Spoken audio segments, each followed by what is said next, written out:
Саламатсыздар ма, құрметті әріптестер, көрермендер. Азаматтық бастамаларды қолдау орталығы 2021 жылға жүзеге асырылатын жобаларды қоғам алдында таныстыруды жалғастырады. Бүгін бізде өз жобасын таныстыратын Қызылорда еріктілер қоғамдық қоры тақырып аға ұрпақты волонтерлік қызметке тарту бойынша күміс волонтерлік жобасының таныстырылымы өтетін болады. Бүгінгі біздің спикеріміз Қызылорда еріктілер қоғамдық қорының атқарушы директоры Чебакова Ольга және Жамалбекова Нургуль. Добрый день, уважаемые зрители. Мы продолжаем наши общественные презентации. Сегодня Общественный фонд волонтеров Кызылорды будет презентовать проект под названием «Серебряное волонтерство» по вовлечению старшего поколения в волонтерскую деятельность. Выступает исполнительный директор Общественного фонда волонтеров Кызылорды Чебакова Ольга и Жамалбекова Нургуль. Передаю вам слово. Можете начинать. Спасибо большое. Сегодня мы представляем один из замечательных проектов этого вовлечения старшего поколения в волонтерскую деятельность. Сейчас я немножечко скажу о нашем фонде. Общественный фонд волонтеры Кызылорды начал формироваться с конца 2015 года. И уже в 2016 году, в январе месяце, он заявил о себе уже как инициативная группа волонтеров и начала активную деятельность. Самыми яркими проектами нашего фонда были это особые танцы, работа с людьми с ограниченными возможностями. Данный проект дал развитию нового спорта, скажем, да, спорта для людей с ограниченными возможностями, это танцы на колясках. Еще один очень яркий проект, который мы реализовывали, это волонтеры в чрезвычайных ситуациях, благодаря которому в Казахстане развитие УМЭД стало активно развиваться, и вот там мы действительно были первоначинателями. На самом деле проектов было у фонда очень много, каждый по-своему, конечно, красив и не повторяем, но мы мечтали о проекте «Серебряное волонтерство» и благодарим Центр поддержки гражданских инициатив, что волею судьбы этот проект все-таки мы будем отрабатывать в этом году по всему Казахстану. Сейчас я хочу передать слово нашему самому активному волонтеру Жамалбекова Нургуль, которая будет презентовать наш проект на государственном языке. Нургуль, вам слово. Рахмет, сәлеметсіздер ме? Мен ана тілінде презентацияны бастауға рұқсат етіңіздер. Грант алушы Қызылорда еріктілер қоғамдық қоры. Тақырыбы күміс еріктілік, аға ұрпақты волонтерлік жұмысқа тарту. Грант сомасы 11.332.000. Жалпы бұл жобаның міндеттеріне тоқталып өтетін болсақ, егде жастағы еріктілердің, яғни күміс еріктілер басын біріктіріп, әлеуметтік спорттық экологиялық акциялар мен іс-шараларға қатыстыру. Екіншіден, егде жастағы еріктілердің қатысуымен кейстарды тәжірибеде іске асыру. Үшінші, егде жастағы еріктілер негіздері бойынша оқыту курстарын әзірлеу және оқыту іс-шараларын өткізу. Төртінші, тақырыптық семинарлар мен кездесулер өткізу. Күміс еріктілік тәжірибесі туралы ақпараттық жұмыс жүргізу, егде жастағы еріктілерді біріктіру үшін әлеуметтік іс-шаралар ұйымдастыру. Бесінші, егде жастағы еріктілікті дамыту бойынша әдістемелік нұсқаулықтарды әзірлеу және де оларды тарату. Жоба аясында ұсынылатын әрекеттер. Бірінші тапсырмамыз егде жастағы еріктілердің басын біріктіріп, әлеуметтік спорттық экологиялық акциялар мен іс-шараларға қатыстыру. Олар аймақтағы жобаға қатысушылардың сандық құрамын анықтау, жоба серіктестерімен барлық мүдделі ұйымдармен және мекемелермен өзара іс-әрекетті жолға қою. Жоба мүшелерінің жоғарыда көрсетілген акцияларға қатысуын қамтамасыз ету. Екінші тапсырма егде жастағы, яғни күміс еріктілердің қатысуымен кейстарды тәжірибеде іске асыру. Олар нақты және қол жетімді индикаторлар мен іс-шаралар жоспарын жасау, рухани мұра, ұлттық мәдени мұраны дамыту және өткізу. Келесі, табиғат экологиялық бастамалар, қамқор, қайырымдылық және қамқоршылық, кәсіби еріктілік.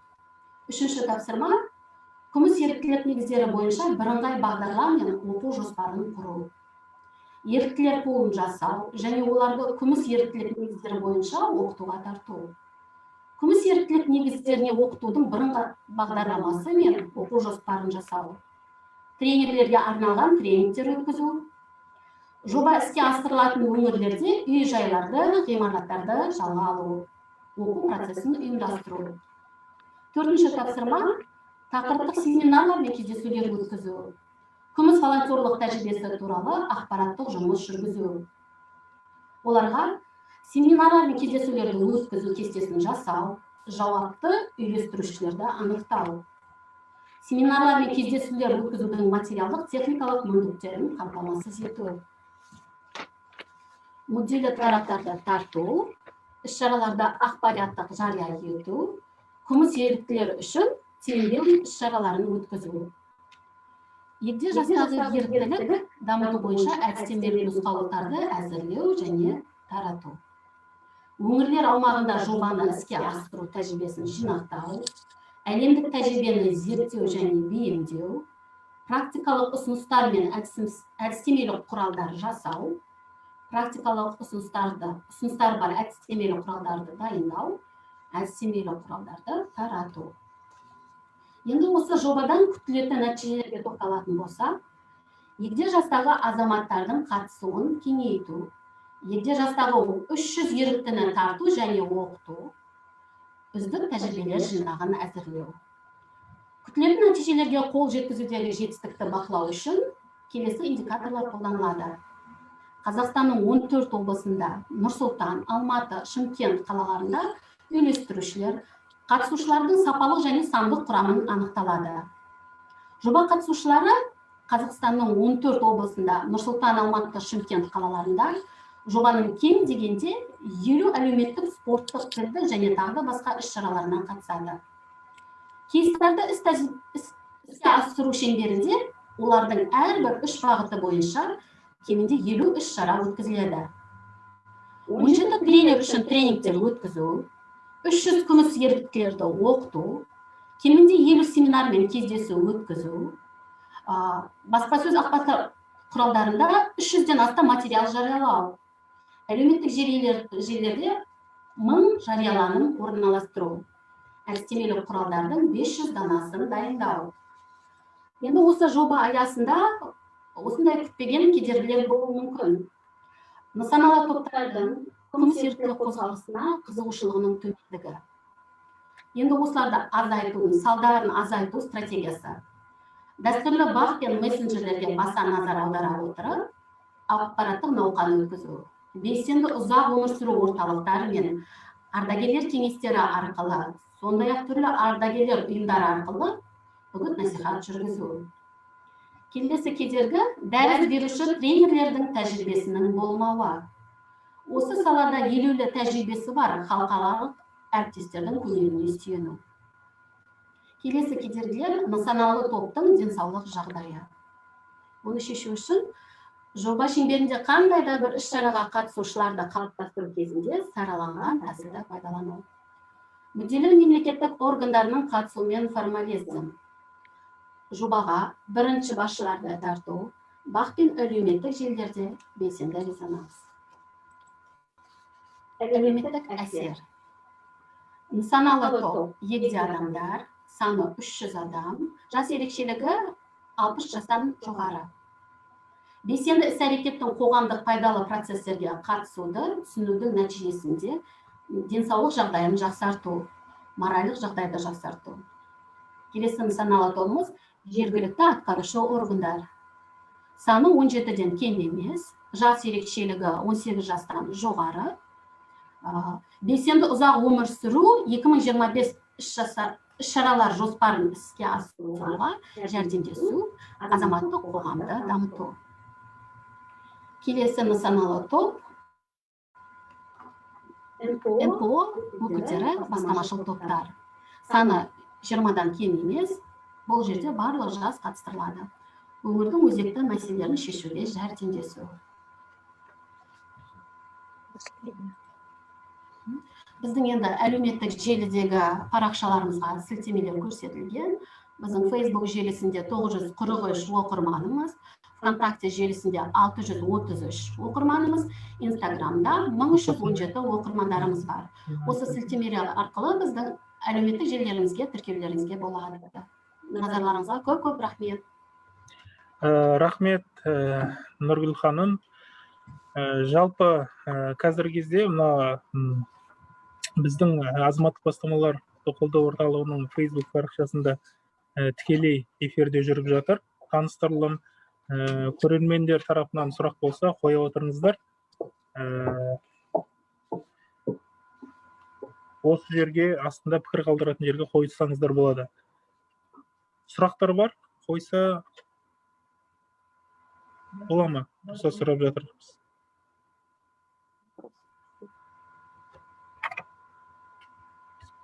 Вам слышно, да, нас?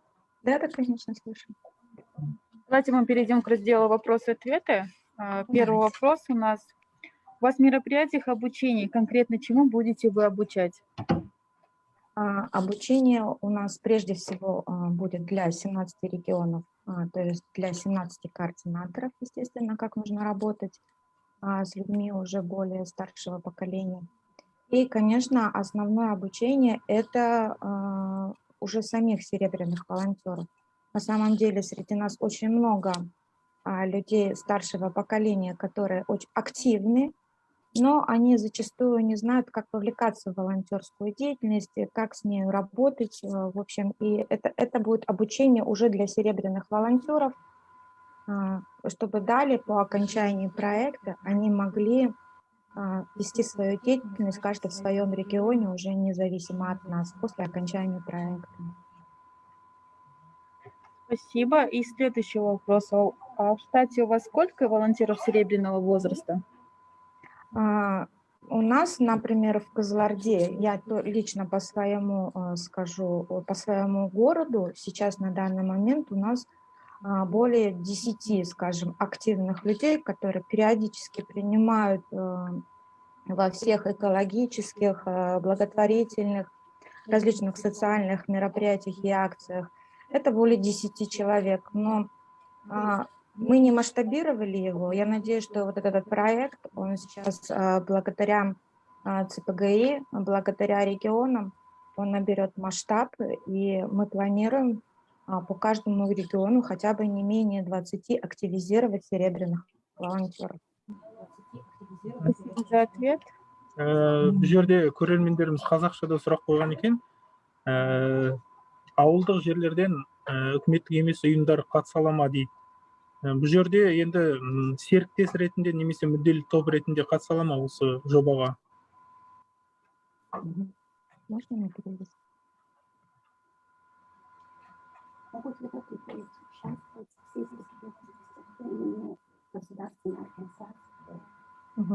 Вы знаете, очень замечательный вопрос. Буквально в эти дни, когда мы ведем переговоры с регионами, у нас появились уже новые инициативы и новые идеи именно по сельским местностям. И даже независимо вне рамках этого проекта, можно даже так сказать, потому что у нас особо по плану не все это прописано, но мы будем помимо этого разрабатывать такие инициативы. У нас было уже, буквально сегодня поступило предложение именно помочь развить, и помощь это от регионов идет, да, в развитии именно вот в аульных округах, в сельских местностях.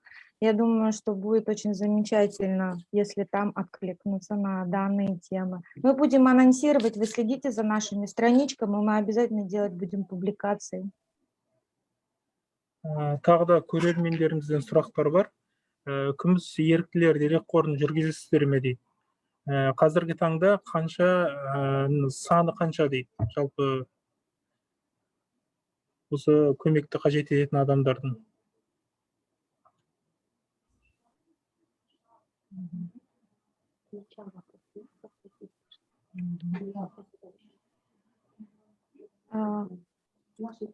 Там вроде бы еще можно повторить начало вопроса?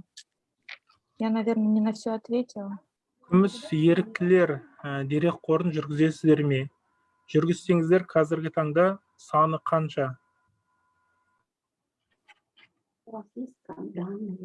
Да, данные. Данные о серебряниках в районах? Да, в районах Ну, или в районах пока на данный есть ли момент. база у вас? А базы как зарегистрированы? таковой базы я не видела вообще во всем Казахстане. И мы постараемся вот при реализации этого проекта как раз-таки и создать базу серебряных волонтеров, чтобы с нею завтра поделиться со всеми, кто хочет знать какую-то информацию. Мы будем делать Google онлайн регистрацию волонтеров. Эта база будет автоматически, значит, скажем, формироваться по всему Казахстану. Спасибо за ответ, Ольга. Следующий вопрос у нас. Будут ли помогать Акимат, ветеранские организации и профсоюзы? И будет ли поддержка и от кого по привлечению волонтеров в регионах? Очень хороший вопрос, замечательный просто. Я думаю, что вообще по сути своей в прошлом году, да, год волонтера показал хорошие результаты. И серебряное волонтерство – это такое особое, скажем, да, особое, доброе, теплое направление. Мы постараемся, я знаю точно, что наш Кызылординский акимат, управление внутренней политики нас в обязательном порядке поддержит, я даже не сомневаюсь в этом. Мы будем стараться писать письма, конечно, и в регионы отписываться, чтобы там помогли. В принципе, в нашей команде мы стараемся выбрать из 17 городов Казахстана уже опытных волонтеров, опытных неправительственных организаций. Я думаю, что поддержат, не могут не поддержать. Спасибо большое. К нам поступает вопрос по поводу координаторов по областям. Вы можете закрепить в комментариях по областям в разрезе, контакты их и кто именно координатор? Потому что поступает из Мангостауской области, уточняет, и кто по Павлодарской области координаторы у вас? На данный момент списки формируются, у нас еще есть время, и мы его формируем. Обратно же данные о координаторах в каждом регионе мы обозначим у себя на страницах, в социальных сетях, и вместе с их координатами мы передадим. Хорошо, да, ссылочку оставите, да, на ваш сайт? Да, конечно. Тағы да көрермендерімізден сұрақтар бар. Ол мемлекеттік органдардан басқа қандай үкіметтік емес ұйымдар немесе басқа да қоғамдық қорларды осы жобаға тарту көзделген бе? Еще негосударственные организации можно включить в этот проект. Привлечение. Ну, на самом деле здесь может привлечься любая организация, потому что, ну, волонтерство на самом деле, оно же не распаханное поле деятельности. Здесь могут интересовать разные организации. У нас нету прям, вот, понимаете, кто захочет откликнуться, кто захочет с нами поработать, мы с удовольствием. Я же говорю, что вот пока мы наводим контакты с регионами, к нам уже поступает очень много предложений, и просто замечательно то, что люди с удовольствием откликаются, и когда говоришь просто о серебряном волонтерстве, там вообще, в общем, когда я скажу, даже нету никаких отрицательных ответов. Очень хорошо откликаются, и я думаю, что проблем не будет. Могут любые подключиться обратно же. Есть наши контакты. Пишите нам в социальных сетях, мы для всех открыты, мы всем ответим и с удовольствием будем сотрудничать, как и в рамках проекта, так и как бы в необязательном порядке. Ольга, благодарим вас за презентацию проекта. Все контакты, пожалуйста, в обязательном порядке оставьте в комментариях, чтобы могли бы с вами связаться. Желаю вам удачи и успехов в проекте. На этом ваша презентация окончена. Всего доброго, до свидания. Рахмет баршаңызға. Рахмет. Вам тоже спасибо большое. До свидания. Рахмет, сау болыңыздар.